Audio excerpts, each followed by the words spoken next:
My name is Caza, and I will be doing my presentation on impaired driving.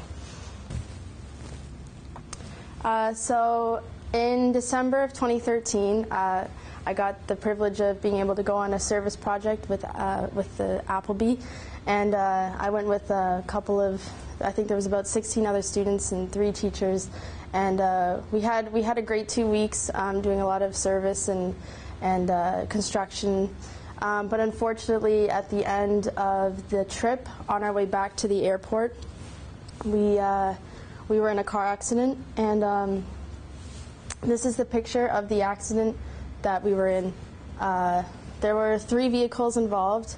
There was this truck. This was our bus. I was sitting probably around here. I was on the side of the bus, the left side, and there was a motorcycle. You can't see the motorcycle in the picture. He unfortunately went underneath the bus and passed away in the accident. And the aftermath of the whole experience was really traumatic, and it was really hard for all of us to have to witness the loss of that life. But this driver, he was impaired, and so that's what my presentation is about. So some background information on impaired driving. Approximately 1,250 to 1,500 people are killed every year as a result of impaired driving. And approximately 50% of the motor vehicle deaths that occurred in 2010 were a result of impaired driving. And impaired meaning either alcohol or drugs. The person has either consumed alcohol or drugs. So MAD Canada, Mothers Against Drunk Driving, their mission statement is to assist all victims of impaired crashes and to reduce the total number of fatalities, injuries, and property damage crashes. So for my global action plan, my action plan is to raise awareness about the risks and consequences of impaired driving and to create a program for youth, specifically for teens, that effectively addresses these issues. And teens are one of my major groups of people that I want to target because they're very vulnerable to stuff like this, especially with peer pressure and everything. So I think it's helpful for them to understand the consequences and risks of impaired driving. And so 3 ways that I'm going to do this, or my 3 main objectives, I should say, are through educating myself more about drug and alcohol abuse, and learning more about the psychology of the brain, which links in with what I want to do in university. I plan to do psychology.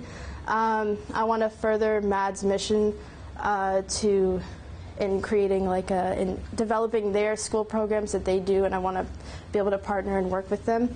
And then also to get some volunteer and work experience with people in the community to further with that. And a long-term goal that I think will happen later on, not necessarily in my global action plan, but something that I'm interested in doing, is researching accidents that affect Canadians abroad rather than just accidents that occur in Canada, because the car accident that I was in affected a bunch of Canadians. There was a bunch of people from Canada on the trip, and we were in the car accident, but since it wasn't in Canada, that accident probably won't be accounted for in MAD's statistics. So the first objective, educating myself. Some ways that I plan to do this is through taking certain courses at Queen's, which is the university I'll be attending next year. So psychology, biology, those would all be courses that would allow me to educate myself in drugs and alcohol, and also how that affects the brain and how trauma affects the brain. I would like to get some research opportunities with psychologists, again with drug and alcohol and trauma, and understanding sort of their take on it, and so I can learn from that. And then also the rehabilitation process after experiencing something really traumatic, and how you can help, how the brain can sort of overcome something so traumatic. And I understand the importance of this. I will speak for this because I did have a little bit of therapy after the car accident that I was in with a bunch of people from Appleby. So I understand that this is definitely something important for people to have therapy, and just something to understand for my own understanding. My second objective for MAD's mission, so some things that I want to do for this to further their mission is I'd like to partner with them and figure out more about what they're doing. And I would like to, well, they're already doing a lot. They have a national conference for victims of impaired driving every year, and that occurs in April. So they have a bunch of stuff that they're doing. They run a bunch of events. They're on their website under, it's a tab called Services and Programs, and then you click on Getting Involved, and they have this youth resource manual that talks a lot about like what you can do in your community. So they have ideas to get other people like educated and aware. So you can run an event, or you can do some stuff in your school. They have a lot of ideas, great ideas on there, and then also fundraising. So you could do like a bake sale or barbecue, and that could get you involved in the community and get other people understanding the impacts of impaired driving. And then also they do school assemblies, and every year they visit they aim for grades 7 to 12. That's their age range that they aim for, and they visit approximately 1,500 schools every year. And I was fortunate enough to be able to see one of their presentations when I was in like grade 8 or 9. I was at my old school, but what they do in their school assemblies is they'll show one fictional a video. It's a fictional story about some of the deadly consequences that can come from impaired driving, and some of the things that teens will face. So like if you're drinking, and then the result of drinking if you choose to drive, if you make the wrong decision. And then that one fictional story, it's like a little movie, is followed by 3 real stories of people who actually lost their lives, or they interview people who lost family members.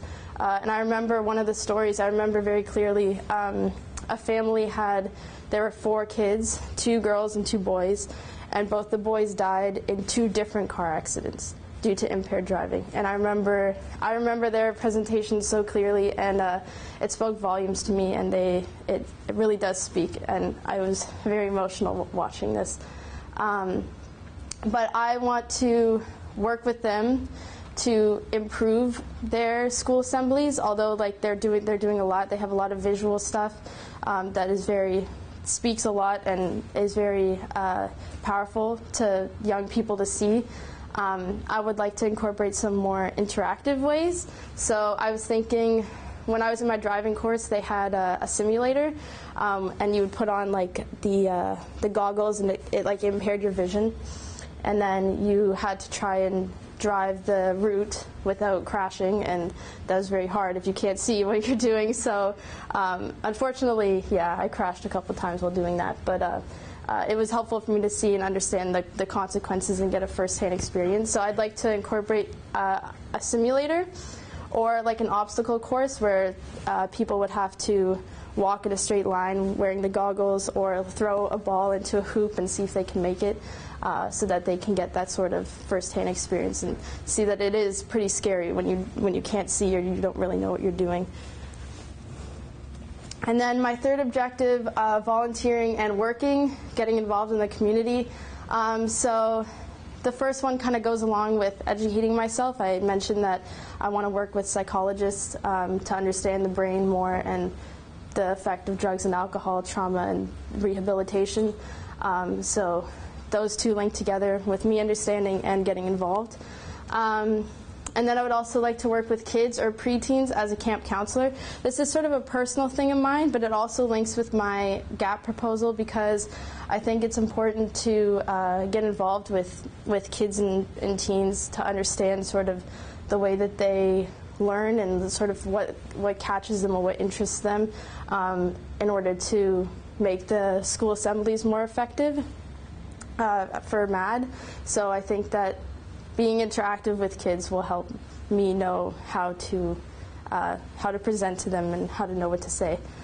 And then I would also like to get involved with clubs at university. So if there's any clubs that talk about drugs and alcohol and abuse and how people can deal with it, I think that would be helpful for me to just understand and see how other people are dealing with it too.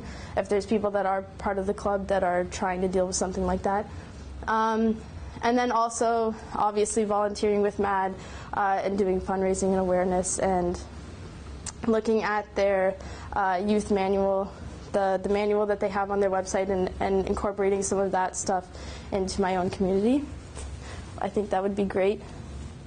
So I'm going to take you through my 5-year plan of how I would plan to do this, how I would go about achieving those 3 objectives. So the first thing, obviously, I'll be studying psychology at Queen's, Queen's University, and I'm going to choose courses that will help further my knowledge in these areas. And like I said, psychology, bio, I think those would be courses that will definitely focus in on that. Then getting involved in clubs, like I said, about learning about drug and alcohol abuse. And then during the summer, that's when I'd try to land a job as a camp counselor working with younger people, and that would be in my first year. So in my second year, I'll be continuing with psychology. I would like to start doing some fundraising at this point, and awareness, and start making the ideas that they have in their resource manual sort of come to life on campus. And then hopefully during the summer after second year of university, that's when I would try to see if I could find any work experience that I could get with psychologists to better for my understanding, and to understand the therapy process too, for not only victims but for family and friends of the victims, of people that they've lost due to car accidents, and who have died as a result of traumatic experience. So in my third year, again, continuing with psychology, and I think at this point considering a career path, since I'll be this is my second last year of university, and I think that my career path, right now I'm thinking something to do with therapy, since it is something that I enjoy learning about, but I guess we'll see when I get to that point. And then I think at this point I'd like to create posters and brochures and get stuff up on the campus so people can, if they see a brochure or a poster, they can look at it as they're walking to class or grab a brochure quickly. And then starting to get a group of people together and hopefully create a Mothers Against Drunk Driving club. That would be something that would be great. And then also partnering with Mothers Against Drunk Driving and see how I can make this club work with other people involved. And then volunteering with MAD to see, I think it would be really good if I could help run one of their school assemblies. So if I could contact them and at that point and figure out, could I at least attend one of their school assemblies or run one of them. Then in the fourth year, I will be finishing off my undergraduate degree and definitely considering careers at this point. Bring forward ideas to MAD about ways that they can improve their already existing school programs, so like the interactive ways that I was talking about earlier, the simulator or the obstacle course. At this point, I will have been in touch with them for a couple of years now, so ask them, or at least talk to them about ways that they could consider improving. And then working again with psychologists, this time to understand more about how the brain is impacted by the use of drugs and alcohol.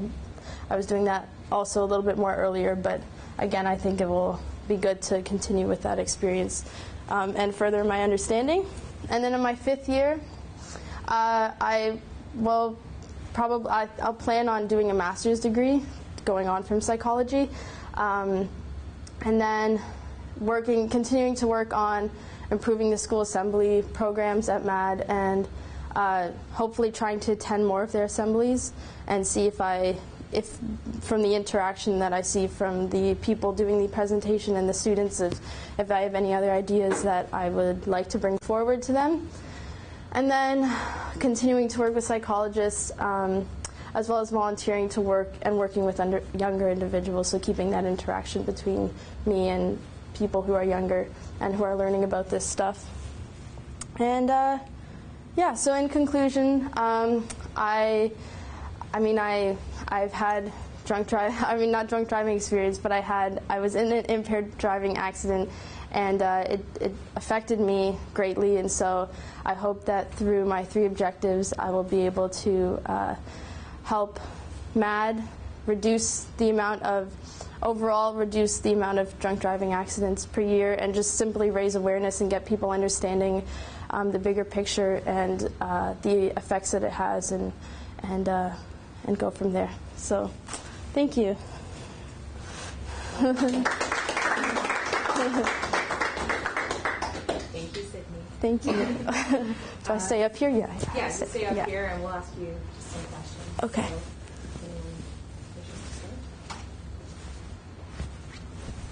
sure, I can start. First off, excellent presentation. Thank I think you. a very relevant issue, and it's too bad that you had that experience. But I think you're doing a really great job coming back from that and making a difference. I was looking at your year 3 plan and talking about starting a group at some university that's combined with MAD. I was wondering if in your research you found any other groups of similar interests, or potentially, I just know from where I grew up, the idea of MAD had a bit of a stigma against it, so when they came to present, they weren't as perhaps well respected. If you ever considered starting your own group with similar, the same interests, but kind of a subsidiary or a spin-off from MAD. Like starting, you mean like a club, or like starting my own organization? Yeah, I don't love the acronym this would make, but almost Students Against Drunk Driving. Yeah. Impaired. That's a good point, actually. Well, I think that I mentioned doing sort of like a club at university. I think originally, actually, when I started doing my global action plan, I was thinking of doing starting an organization, and then I kind of came to the realization that MAD has already done so much that it would almost be unrealistic for me to start over from what they've already done. So I think that I will. Yeah, I think I'd like to try doing like a club or something to get the immediate community involved, like locally at Queen's or in Kingston. But I think in terms of an organization or starting like over, I think that I would. I think I'll just stick to working with MAD and seeing if I could go from there. And maybe if it turns out that it's doing really, really well and in the future, then maybe I might consider something like that. Yeah, but I hope that answers your question. Absolutely. Okay. Sydney, thank you for sharing all that with us. Have you been in contact with anyone from MAD? I have. Well, I actually emailed them, and they said I let them know sort of what I was doing and stuff, and they said to contact my local chapter, which is like they have different regions that you can contact. For me, I ended up not contacting them right away because I decided that like they have so much stuff on their website that I felt like if I had called them and asked them about what they're doing, most of the stuff that's on their website would probably just end up being reiterated over the phone or in an interview or talking to them in person. So I decided for now that I would stick to, they have a lot of information on the website, a lot of good stuff, and I mean I had seen one of their presentations, so I thought I'd go off from that, and then I think over the course of my global action plan I will become in more contact with them in person, and yeah. Sure, it'll be really, really important. Yeah. One other question, do you What do you see as the major challenges that you're going to have over the next 4 years, 5 years in implementing this? I think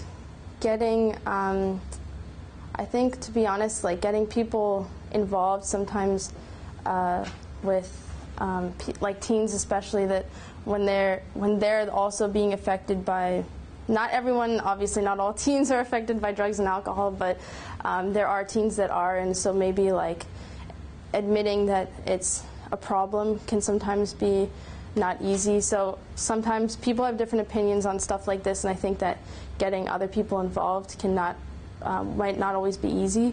I also think that in terms of landing working opportunities with psychologists and stuff, I imagine that it's not going to be that easy, because obviously they have like their own thing that they're working on, and so me just going in and being like, could you tell me about this and tell me more about the brain and all this stuff, I think that that's going to be not simple, but yeah, you're going to have to figure out a strategy also yeah. to tell. Yeah, yeah. You're welcome. Are there any other questions?